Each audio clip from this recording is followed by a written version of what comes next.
Bon, voilà, il faudrait d'abord un bref rappel.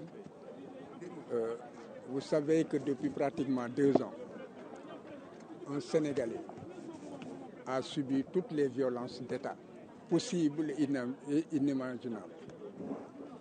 C'est tout un système qui a été mis en branle contre lui.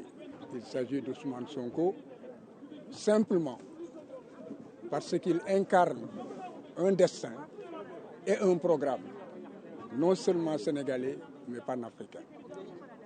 C'est ainsi que des dossiers ont été créés pour empêcher sa candidature aux élections et notamment sa participation aux élections. Il y a eu l'affaire Adji Sarr. Le système pensait tenir Ousmane Sonko et l'empêcher de participer aux élections. Mais vous avez vu, 2 juges se sont prononcés et ont fait comprendre que cette décision rendue dans l'affaire de viol inventé ne pouvait pas prospérer, d'autant que du point de vue de la loi et de la procédure, Ousmane Sonko avait anéanti la décision. Ensuite, un homme politique a porté plainte. Cet homme politique lui reproche d'avoir exprimé son opinion et d'avoir informé la population de détournement et de malversation. Alors, il fallait donc faire un rattrapage. L'État s'est rapidement rendu compte que l'affaire Adji Sarr était une grosse farce et qu'ils allaient échouer sur ce plan. Alors Mame Mbaye Niang a été activé. Il est de l'État, il est du parti de l'État, il a les mêmes intérêts et il est dans le système. Alors, il a déposé une plainte. Cette plainte, en moins d'1 an, a brûlé toutes les étapes. Alors qu'il y a des procédures qui dorment 5 ans, 6 ans, 7 ans. Pourquoi? Parce qu'il faudrait avoir sur le plan juridique le moyen de justifier sa non-participation aux élections parce qu'il serait frappé effectivement de déchéance. Il s'est trouvé que les premiers juges, en rendant leur décision, l'ont bien condamné, mais dans des limites qu'ils estimaient, eux, raisonnables. Le ministère public et Mame Mbaye Niang ont interjeté appel pratiquement dès les premiers jours. Et 17 jours avant même que les délais d'appel ne soient épuisés, l'affaire a atterri au niveau de la cour d'appel et remake. Mais là, le juge a justement calibré la peine sur un quantum permettant à Ousmane Sonko de ne pas permettant effectivement à Ousmane Sonko de rentrer dans le cadre d'une inéligibilité. Il faut que l'on comprenne. J'ai dit que c'est un système, un complot d'État, des procès qui sont fabriqués, des procédures qui sont violées, l'ensemble des droits n'ont jamais été respectés et je ne rentrerai pas dans les détails parce que l'horreur est de dire que Ousmane Sonko a eu ses avocats présents à la barre, à l'audience où la cour d'appel effectivement jugeait cette affaire. Et tout le monde sait que c'est faux. Et pourtant cela est écrit. Par ailleurs, il y a aussi, je dirais, des mensonges grossiers que l'on retrouve dans la décision. Mais ce sont des détails, je n'y reviendrai pas, et ce sont des moyens qui doivent être aujourd'hui jugés. Maintenant, il y a une dernière étape, c'est en fait la Cour suprême. Parce que la décision de Mame Mbaye Niang ne peut pas avoir une valeur juridique utilisable par le système politique s'il n'est pas revêtu de l'autorité de la chose jugée. Voilà ce qui est recherché. Donc il faut que la Cour suprême s'appuie.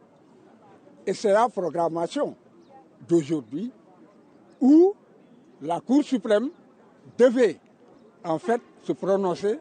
Il se trouvait que les avocats de M. Ousmane Sonko ont déposé une exception d'inconstitutionnalité. Et c'est la loi qui dit que devant la Cour d'appel, vous pouvez soulever une exception d'inconstitutionnalité, vous pouvez aussi le faire devant la Cour suprême. Alors, la conséquence, c'est que la Cour suprême ne peut pas, en droit, aujourd'hui, rendre sa décision. Elle ne pourra rendre sa décision que dans un mois. Donc, la question des candidatures sera dépassée.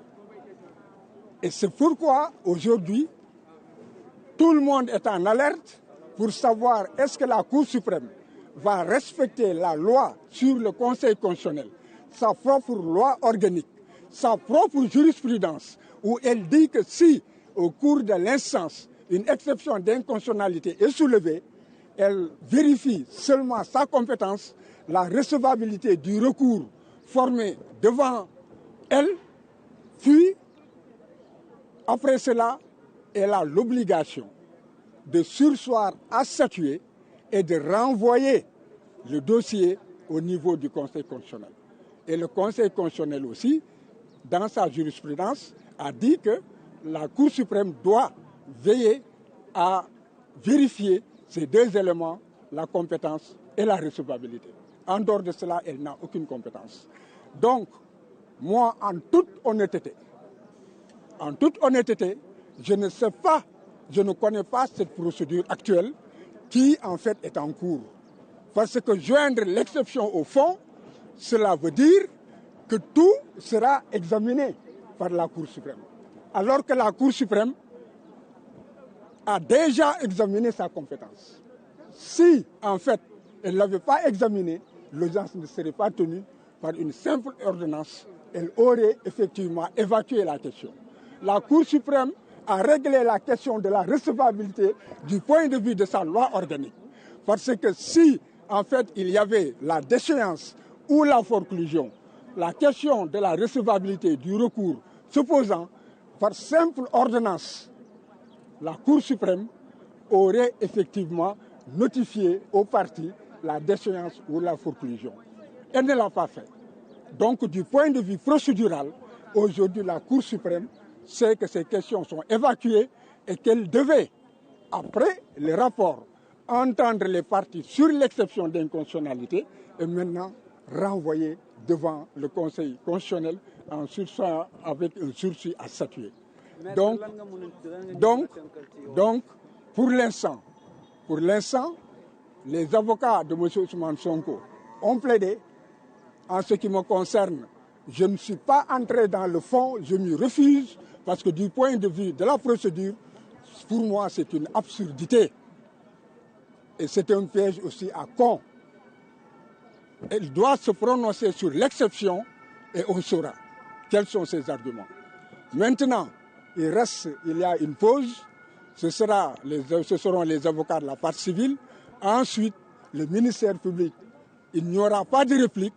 La Cour rendra alors sur le siège sa décision ou bien elle fixera une date de délibéré. En tout état de cause, je ne suis pas rassuré parce que du point de vue procédural, la pratique d'aujourd'hui, je ne la connais pas. Voilà.